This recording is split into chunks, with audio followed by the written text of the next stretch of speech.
Bismillahirrahmanirrahim. Assalamualaikum warahmatullahi wabarakatuh.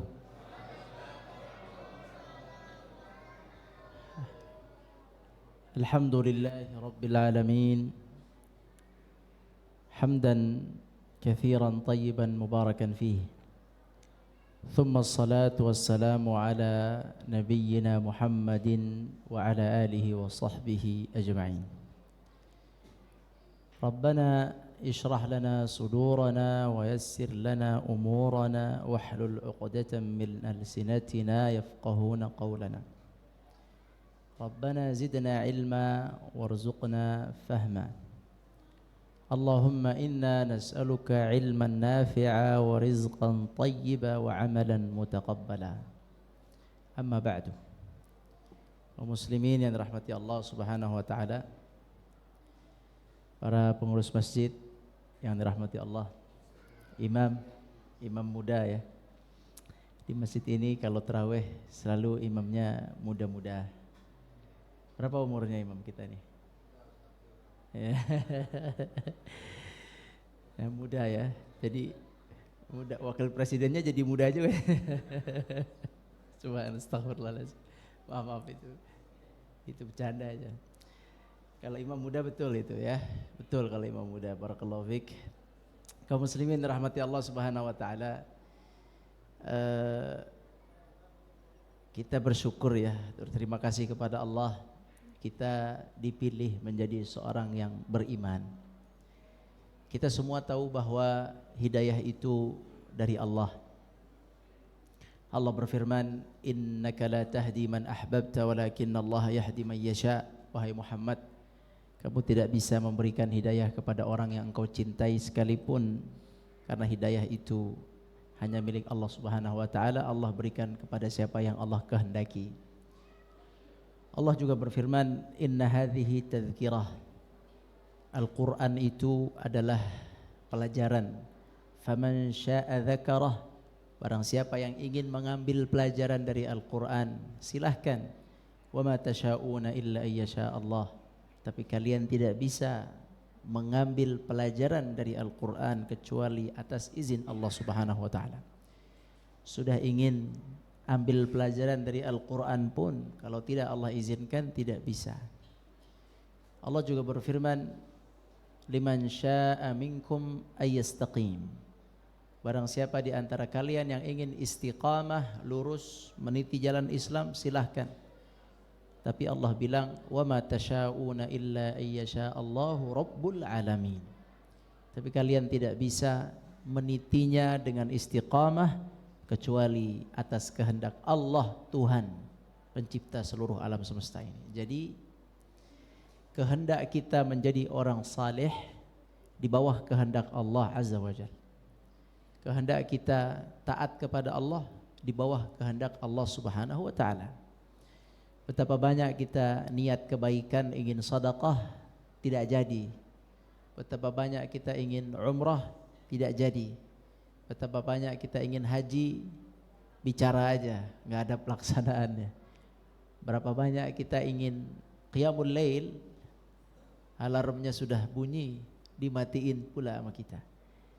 Yani tidaklah ibadah itu bisa kita lakukan kecuali pada akhirnya atas izin Allah Subhanahu wa taala. Oleh karena itu kita bersyukur kita masuk ke dalam bulan Ramadan, yaitu bulan di mana Allah bantu kita untuk beribadah, dan sebelumnya kita bersyukur kita dipilih oleh Allah sebagai orang-orang yang mendapatkan hidayah, Islam dan iman. Selanjutnya salawat dan salam kepada Nabi kita Nabi besar Muhammad sallallahu alaihi wasallam. Allahumma salli wa sallim wa barik ala nabiyyina Muhammad. Kaum muslimin yang dirahmati Allah, masih di minggu pertama, pekan pertama Ramadan, ana masih ingin berbicara tentang masalah puasa.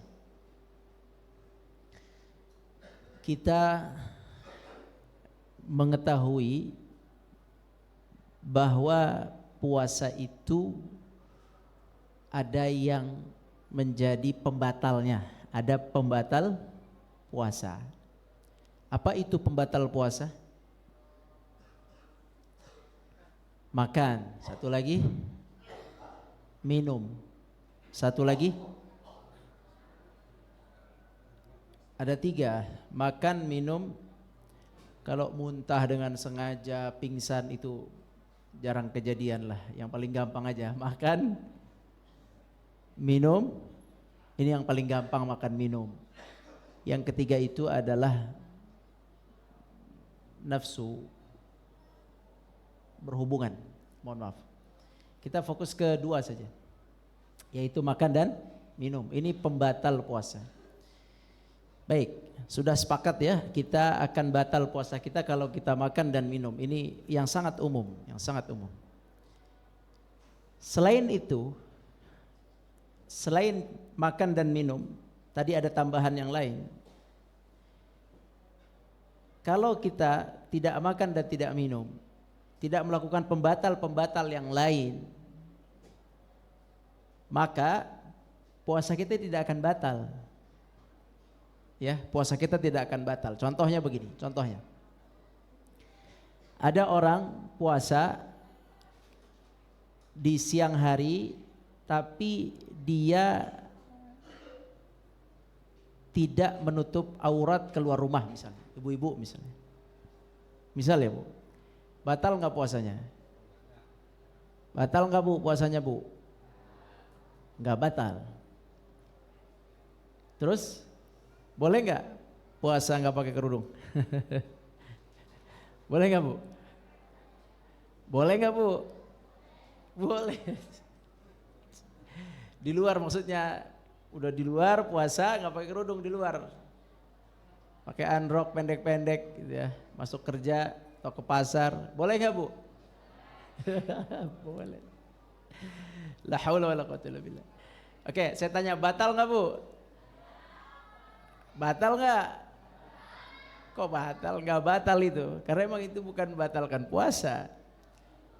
Atau bapak-bapak, ya bapak-bapak di kantor curang dikit di kantor atau bikin tipu dikit lah, nauzubillah min dzalik. Dagang, nipu, atau di kantor ada angka ditipu, tidak sesungguhnya, batal nggak puasanya? Batal nggak puasanya? Nah, kalau batal nggak batal, tapi ya nanti kita bahas. Dia tidak batal, tidak batal. Ntar dulu ya, jangan dipotong ini. Kemudian ada orang juga dia puasa, tapi siangnya itu duduk-duduk ngobrol tidak penting dari A sampai Z, lihat YouTube atau ngobrol nggak penting. Ngobrol tidak tahu apa arahnya, tidak ada manfaat dunia dan akhirat.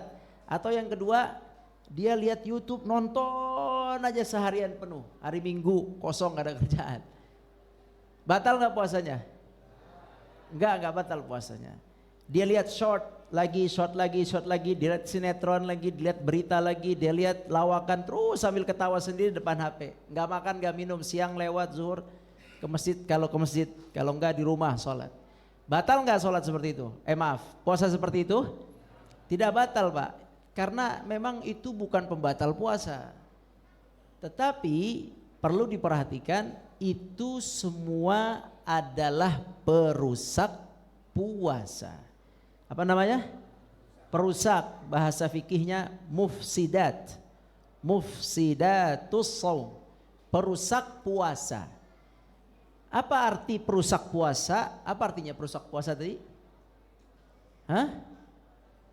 Apa artinya perusak puasa? Menghilangkan pahala puasa.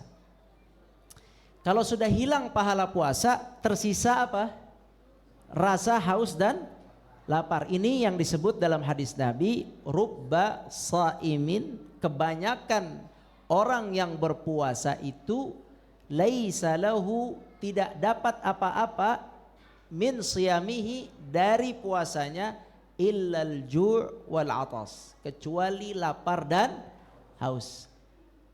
Kecuali lapar dan haus, sebab yang ada di benak dia adalah saya tidak makan, saya tidak minum.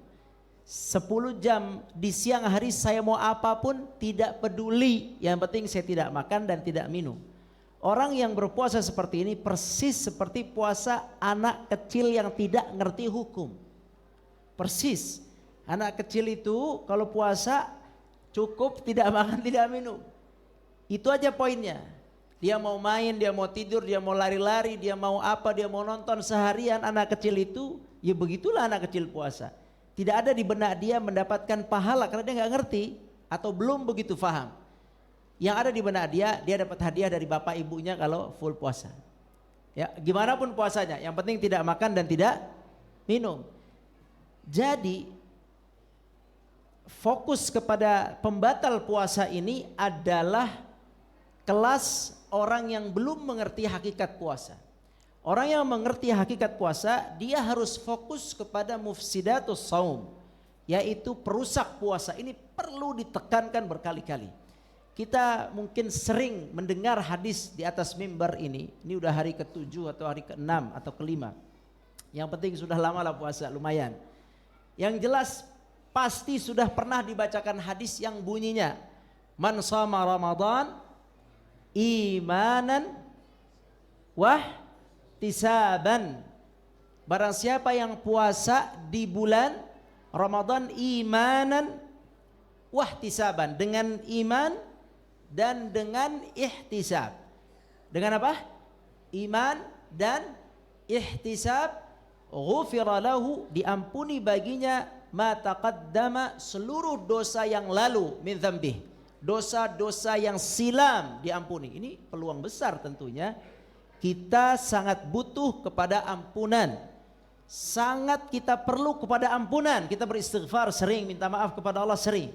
Ada satu ibadah, yakni puasa Ramadan, itu bisa menghilangkan ampunan atau menghilangkan dosa dari Syawal tahun lalu sampai Sya'ban. Tentu ini peluang yang sangat besar bagi seorang yang beriman. Bagi orang yang mengerti ada azab neraka, ada azab kubur, mengerti ada hisab, ini peluang bagi dia untuk membersihkan dia dari dosa-dosa dia yang tidak tahu berapa banyaknya. Dan kita tidak akan pernah luput dari dosa, semua berdosa kaum muslimin. Tidak ada yang maksum kecuali Nabi SAW dan para nabi dan para rasul. Manusia semua berdosa, tinggal tingkatan dosanya besar atau kecil, itu aja. Banyak atau sedikit. Yakni kita ini penuh dengan dosa, banyak kesalahan lisan, terkadang berbohong, terkadang marah, terkadang kita menghina, meledek, kadang berkata kotor. Lam yakunir Rasulullah SAW fahishan mutafahishan. Kata Aisyah, Rasul tidak pernah berkata kotor atau berkata mirip-mirip kotor. Tidak pernah satu kalimat pun kaum muslimin, tidak pernah Rasulullah SAW. Dan yang bicara itu bukan jamaahnya, subhanallah. Semoga Allah ampuni ana. Kalau jamaah memuji ustadznya, jamaahnya nggak tahu ustadznya di rumah bagaimana, ya. Ya kan? Yang muji siapa ini? Istrinya Aisyah memuji Nabi SAW. Aisyah mengatakan, Aisyah itu adalah istri yang paling banyak berdampingan dengan Nabi. Istrinya 9. Ketika meninggal Khadijah, meninggal yang lain, Nabi 11, meninggal 2, sisa 9.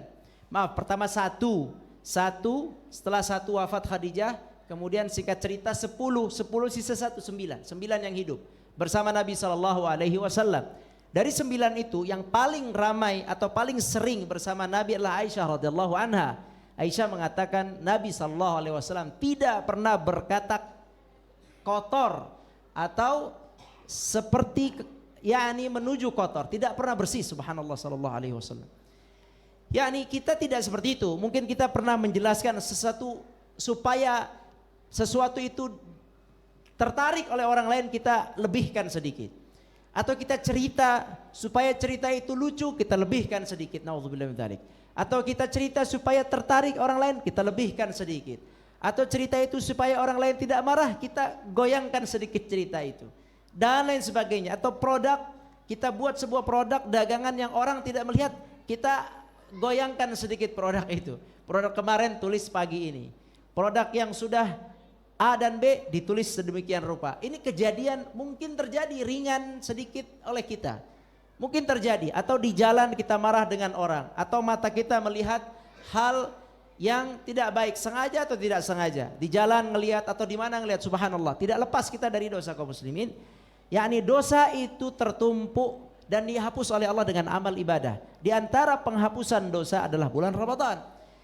Dengan apa? Dengan banyak Ramadan itu. Penghapusan berlaku dengan puasa di siang hari, dengan salat tarawih full satu Ramadan. Kita juga tahu ya, ada hadis, barang siapa yang mendirikan malam Ramadan maka diampuni, dengan iman dengan ihtisab maka diampuni seluruh dosa-dosanya. Ini juga Ramadan malam, salat malam ini, tarawih ini penghapus dosa juga. Makanya ada tarawih ini kaum muslimin. Kenapa tidak ada di bulan lain?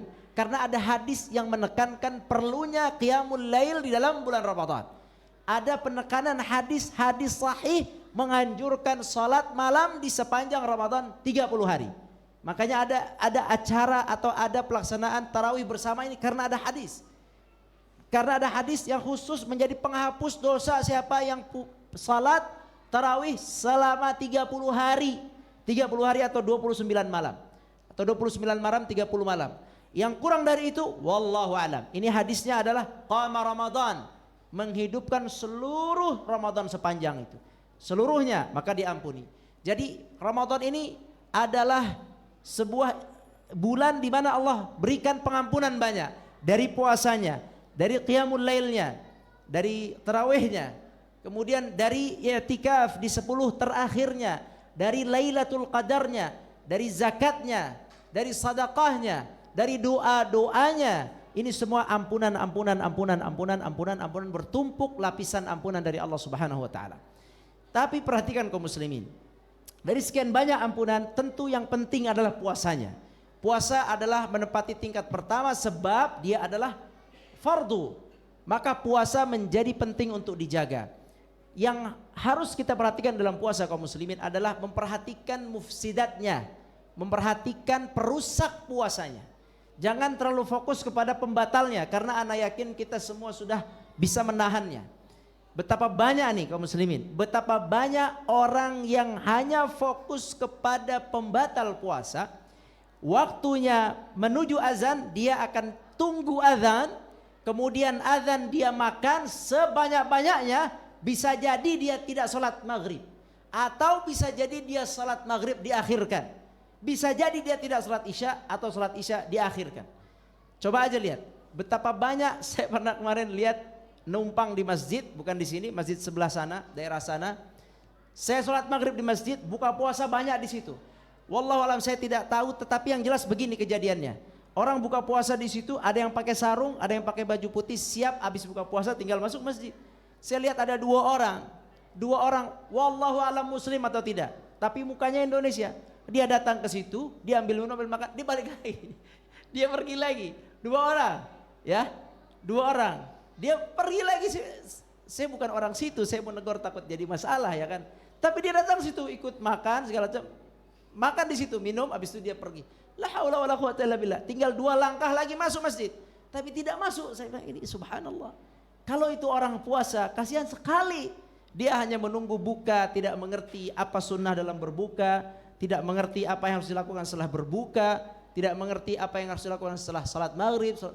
Kasihan sebenarnya kaum muslimin. Nah, ini puasa yang hanya mengerti tidak boleh makan dan tidak boleh minum.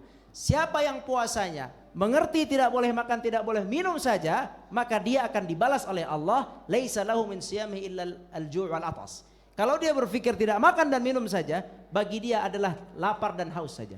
Tapi barang siapa yang iman meyakini perintah dari Allah. Kutiba alaikumus syiyam, saya diperintahkan. Tayyib. Yang kedua, iman, saya yakin Allah memberikan ampunan dan balasan. Saya yakin. Bapak harus yakin, Pak, ini ada pahalanya. Ini ada balasannya. Ini ada satu janji dari Allah, akan dimasukkan ke dalam surga dengan pintu Rayyan, diampuni dosa-dosanya, diberikan oleh Allah bau mulutnya lebih wangi daripada al-misk. Apa misk ini? Kasturi. Ini semua janji dari Allah Subhanahu wa taala. Orang yang berpuasa, janji dari Allah Subhanahu wa taala, itu harus kita imani. Kemudian ada juga janji pahala. Kita tahu semua pahala itu dilipatkan 10 sampai 700 kali lipat, kecuali puasa. Fa innahu li, itu punya saya kata Allah, untukku, aku yang akan membalas. Kalimat aku yang akan membalas menunjukkan jumlah pahala yang tidak dapat dikira berapa banyaknya puasa itu. Ini kan harus diyakini, harus diimani. Maka barang siapa yang berpuasa dengan iman, meyakini janji-janji Allah atas puasa tersebut, termasuk janji Allah, orang yang berpuasa mustajab doanya. Ya, orang yang puasa mustajab doanya, kata Nabi SAW, tiga kelompok doanya mustajab. Seorang pemimpin, seorang yang dizalimi, seorang musafir, zalimi satu, orang yang musafir yang kedua, orang puasa sampai berbuka. As-saimu hatta yaftur. Puasa sampai buka mustajab doanya. Ini kan janji. Nah, tentu janji-janji ini ada kriteria, syarat dan ketentuan. Nah, syarat ketentuan itu adalah tidak dirusak ibadahnya sehingga janji ini terpenuhi. Maka kita sebagai kaum muslimin, puasa pertama yakini janji Allah, ini iman, yakini perintah, ini perintah Allah, yakini janji Allah. Kemudian ihtisab. Ihtisab, setelah kita yakin janji Allah, kita berharap janji itu sampai kepada kita. Semoga Allah ampuni kita. Semoga diterima puasa kita. Semoga diberikan kita pahala yang besar yang tiada kira. Semoga kita bisa masuk surga dengan puasa yang baik di bulan Ramadan ini. Harapannya itu, dengan puasa yang berkualitas bisa masuk surga dari pintu Rayyan. Harapannya itu. Di luar Ramadan susah puasa. Ramadan kalau berkualitas berpotensi masuk surga dari Rayyan. Tidak ada masalah, yang penting berkualitas di Ramadan. Kita yakin itu semua, kita ihtisab. Ihtisab adalah berharap semua janji Allah. Kalau orang berharap janji Allah dalam puasa dari pagi sampai sore, pagi dia sahur aman, sore buka puasa aman. Ujiannya adalah ketika di tengah-tengah ini. Kalau orang sudah mengerti, saya berharap puasa saya diterima. Saya berharap Allah maafkan kekhilafan lisan saya. Saya berharap waktu saya tadi hilang karena banyak ngobrol sama teman sana sini. Saya berharap dimaafkan. Kalau orang mengerti tujuannya adalah ingin mengharapkan ganjaran dari Allah, ihtisab, ganjaran dari Allah, maka dia akan berpikir bagaimana mengisi siang harinya. Dia pasti akan punya target dalam puasa ini. Paling tidak targetnya adalah Al-Quran. Anak nggak pungkiri, kita butuh cari rizki di siang hari, mengajar. Kita perlu bekerja, kita perlu berdagang, Pak. Tidak masalah, anak-anak perlu sekolah, bapak-bapak perlu mengajar, para guru, tidak ada masalah. Tapi yang perlu diperhatikan adalah bagi orang yang mengerti, dikala dia berdagang berhati-hati. Dikala dia mengajar, mengajar. Sudah ada waktu kosong, dia kembali kepada Al-Quran misalnya. Dia baca lagi Al-Quran. Ada waktu kosong, dia baca zikir lagi, istighfar. Ada pelanggan, dia layani lagi. Ada yang beli, dia layani lagi. Ada waktu kosong, dia sempatkan lagi baca Quran. Ada lagi yang ingin bertemu, dia temui. Ada waktu kosong, dia coba lagi kembali lagi kepada Al-Quran. Dia baca lagi Al-Quran. Dia targetkan Al-Quran, dia isi terus Al-Quran, zikir, Al-Quran, zikir, Al-Quran, zikir. Orang yang mengerti di siang hari pasti begitu. Saya nggak pungkiri bahwa kita bisa tergoda di siang hari karena obrolan teman, karena menonton postingan saudara-saudara kita di grup, karena menonton A dan B. Saya nggak pungkiri itu. Tapi seorang yang mengerti sedang berpuasa, dia akan cepat sadar. Oh iya, saya sedang puasa, saya tutup. Ya saya tutup, saya kurangi handphone misalnya. Saya tinggalkan. Saya kembali kepada Al-Quran. Saya kembali kepada zikir. Harusnya begitu.